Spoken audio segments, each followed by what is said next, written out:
I'm Emmanuel Arce, and I'm the ultimate gardener.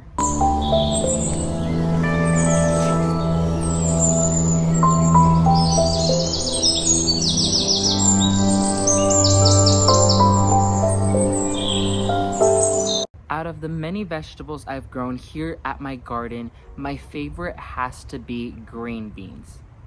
Green beans are a low maintenance crop. They are very, very affordable. They are easy to grow. They're one of the vegetables that have very low maturity days.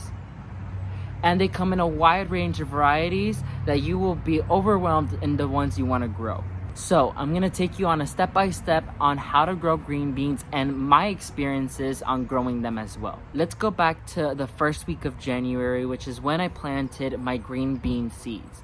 I planted 3 varieties that I was very interested in to grow: Dragon's Tongue, Red Swan, and Royal Burgundy. These 3 are amazing, unique green beans that, as you all know, green beans are regularly green string beans. However, these colors come in different colors, which is the most fascinating thing I've ever seen. And a few days later, they popped out of the soil and they started their growing journey. Green beans are quite quick.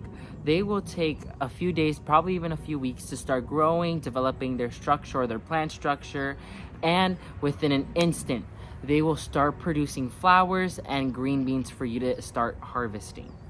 That's one of the main things I love about green beans, because they're so easy to grow. You plant them in the ground, they will take and they will be in and out, which is one of the best things ever. Not to mention that green beans are one of the very few crops that don't have lots of disease that come after them. Probably you will have blight or small little white powdery mildew, but that's it. With my green beans this year, I did not experience not one disease on my plants. Fast forward a few weeks ago, I harvested my very first handful of green beans.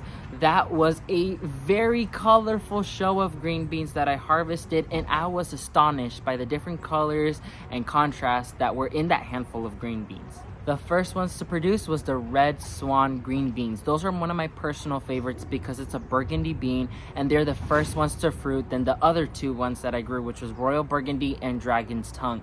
Those took a little bit longer. However, Red Swan was the very first one to produce. The second runner-up was Royal Burgundy. They started pushing out small, tender green beans for us to start harvesting. However, they weren't quite ready yet, but they were starting to produce. Finally was the Dragon's Tongue bush bean. Although it took slower than the other 2 varieties, it still blew me away with how many green beans it produced.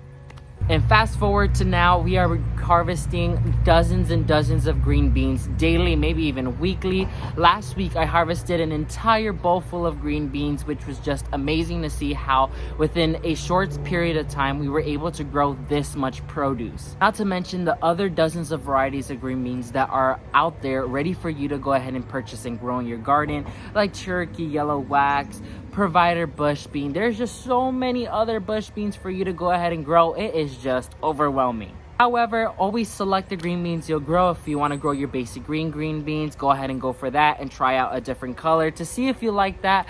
But definitely go off with your heavy hitters that I would recommend the best, especially if you're a beginner gardener. Go with the plants you'll eat most definitely off of, and then save a little space for your tester plants or your newer varieties that you want to grow out and see if you like them. So it's not a huge loss if you don't like them, or if you really like them, you'll know for the upcoming growing season that you'll be able to plant more of them.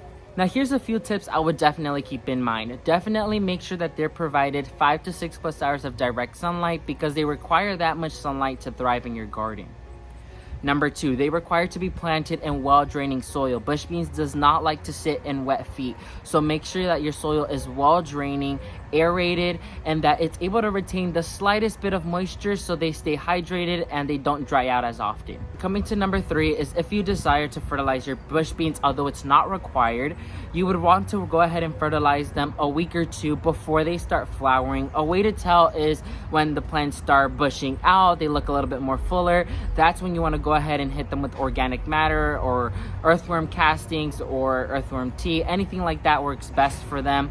However, if you just want to make sure that you fertilize them once and get over it, you could always mix in a slow release fertilizer in the soil before planting your seeds. Number 4 is to stay vigilant. Although green beans are one of the very few vegetables that does not get hit by disease as often, I would still stay vigilant. I would catch it with early signs. If you see early signs of powdery mildew or blight, you want to go ahead and treat them with neem oil for about a 2-3 days straight with no rain on your forecasting. You want to make sure that you are not watering them so their foliage does not get wet, so then the neem oil can actually be effective. Another great mention is that bush beans are great for starting to save seeds. If you're a beginner gardener and you would love to save your own seeds to plant next year, definitely consider bush beans because they're super easy to save their seeds. It's just super easy. You let the plants dry out with the beans on the plant, and once they dry out, you'll be able to go through, harvest your dried seeds, store them away, so by next year you'll be able to plant them again and you're using your very own organic seeds. So if you want to support this channel, make sure to subscribe, like this video, share it with a friend so many people can learn about how to develop their very own food forest in their backyard. May God bless you and your family, and we'll see each other next time. And never forget to grow big, ultimate gardeners. Bye everyone.